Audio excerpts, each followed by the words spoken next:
Assalamualaikum warahmatullahi wabarakatuh. Selamat datang di channel Geda Movie, channel yang berisi tentang alur cerita film.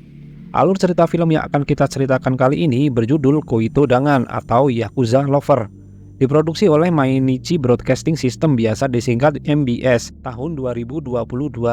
Diadaptasi dari manga yang judulnya sama dengan serial filmnya, yang menceritakan tentang asmara antara seorang mahasiswi bernama Yuri dengan bos sindikat Yakuza bernama Oya Toshiomi. Penasaran dengan ceritanya? Tanpa basa-basi lagi, kita langsung mulai ke ceritanya.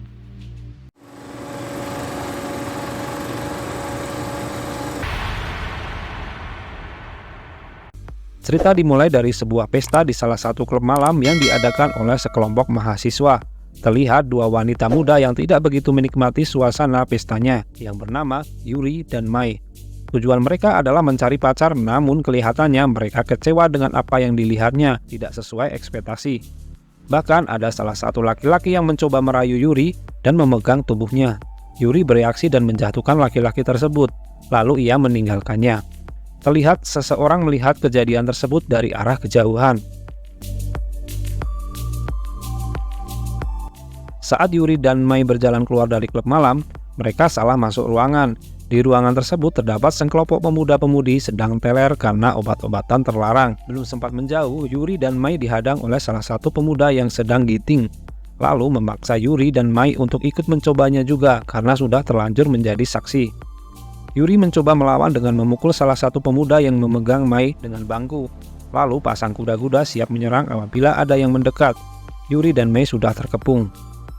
Tiba-tiba muncul seseorang yang memakai setelan jas rapi dengan sejumlah anak buahnya. Ia memperkenalkan diri bernama Toshiomi Oya, seorang bos sindikat Yakuza Oya.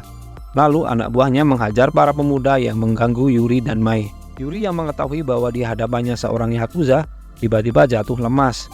Oya memberikan jaket dan kartu namanya, kemudian memberi pesan apabila ada yang mengganggunya kembali, kartu nama tersebut akan melindunginya. Dan memberikan nasihat jangan kapok mencari cinta sejati. Lalu Oya dan anak buahnya meninggalkan ruangan tersebut. 2 minggu kemudian, Yuri selalu membawa tas yang berisi jaket pemberian bos Yakuza Oya kemana-mana. Bahkan di kelas pun ia membawanya. Yuri masih bertanya-tanya apakah Oya adalah orang yang baik atau jahat. Mai mengira Yuri menyukai Yakuza tersebut, lalu memberikan nasihat untuk berhati-hati jika berurusan dengan Yakuza. Yuri masih bingung mau diapakan jaketnya, dibuang atau disimpan. Ia juga tidak enak hati apabila belum mengucapkan terima kasih. Yuri sampai di depan kediaman Oya.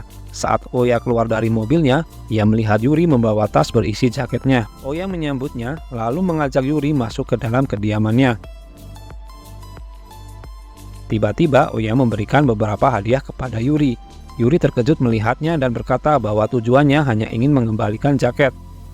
Ternyata maksud pemberian hadiah adalah bentuk dari rayuan Oya kepada Yuri. Karena Oya kagum dan tertarik dengan sosok Yuri yang berani dan berusaha melindungi temannya. Lalu Oya mencium tangan Yuri.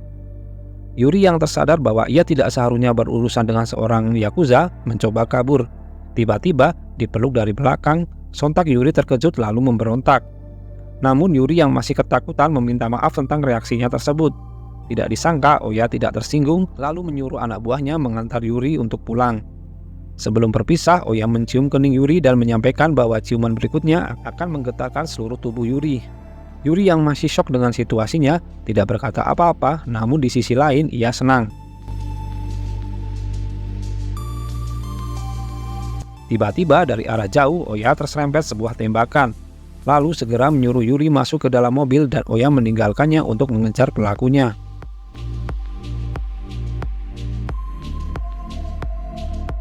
Yuri masih syok dengan kejadian yang dialaminya.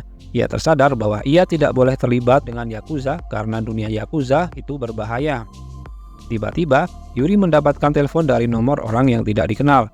Ternyata, telepon dari Oya. Ia ingin bertemu dengan Yuri. Yuri tanpa pikir panjang langsung menyanggupinya. Yuri bertemu dengan Oya, lalu Yuri meminta maaf bahwa ia belum siap dengan dunia Yakuza, tapi Yuri juga ingin bertemu dengan Oya. Tiba-tiba Oya mencium Yuri. Yuri menerimanya dan tidak melawan. Lalu Oya mengajak Yuri untuk bercocok tanam.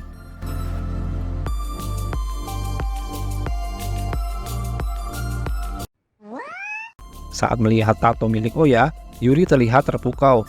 Namun Oya merasa bahwa tatonya membuat Yuri takut dan berencana menyudahinya. Namun menurut Yuri, tatonya terlihat indah. Yuri pun menyampaikan bahwa ia ingin bersama Oya.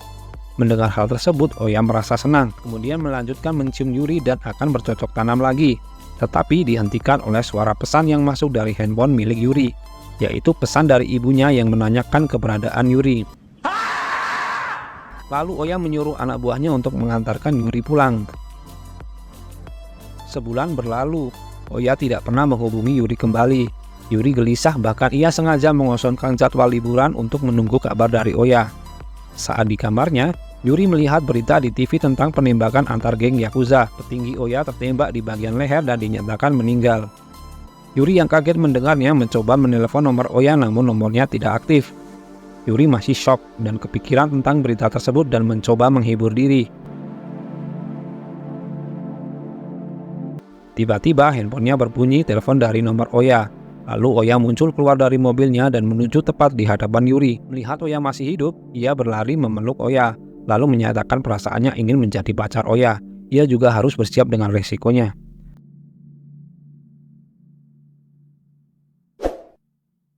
Penasaran dengan kisah selanjutnya?